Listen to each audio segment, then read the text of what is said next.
नमस्कार. अस्त्र न्यूज नेटवर्कमध्ये आपलं स्वागत.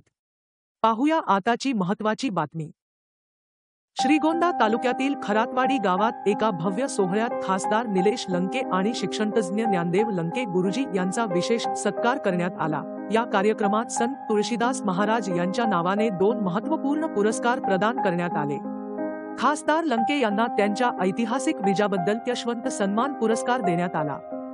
तर ज्ञानदेव लंके गुरुजी आणि त्यांच्या पत्नी शकुंतला लंके यांना त्यांच्या शैक्षणिक कार्याबद्दल कृतज्ञता सन्मान देण्यात आला. या कार्यक्रमात पिंपरी चिंचवडचे माजी नगरसेवक मारुती भापकर यांनी खरातवाडी परिसरातील समस्या मांडल्या. त्यांनी पूल, रस्ते आणि स्वतंत्र ग्रामपंचायतीच्या मागणीवर भर दिला. भापकर यांनी कुकडी प्रकल्पासंदर्भात महत्त्वाचा मुद्दा मांडला. त्यांनी सांगितले की सहकार मंत्री दिलीप वळसे पाटील यांनी पुणे जिल्ह्यातील 66 बंधारे कुकडी प्रकल्पात समाविष्ट करण्याची आणि डिंभेमाणिकडोह बोगदा रद्द करण्याची मागणी केली आहे. मात्र हा निर्णय झाल्यास श्रीगोंदा, पारनेर, कर्जत, जामखेड आणि करमाळा या तालुक्यांचे वाळवंट होण्याची शक्यता आहे, असे नमूद करून सर्वपक्षीय नेत्यांनी एकत्र येऊन या प्रश्नावर संघर्ष करण्याचे आवाहन केले आणि खासदार निलेश लंके यांना यासाठी पुढाकार घेण्याचे आवाहन केले. खासदार लंके यांनी कुकडी प्रकल्पावरून ठाम भूमिका घेतली.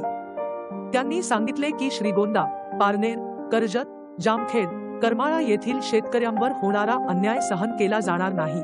या कार्यक्रमात एकाच कुटुंबातील 4 जणांचा पोलीस खात्यात भरती झाल्याबद्दल विशेष सत्कार करण्यात आला. तसेच प्रवीण शेंडगे यांची शिक्षक विभागात नियुक्ती झाल्याबद्दल त्यांचाही गौरव करण्यात आला.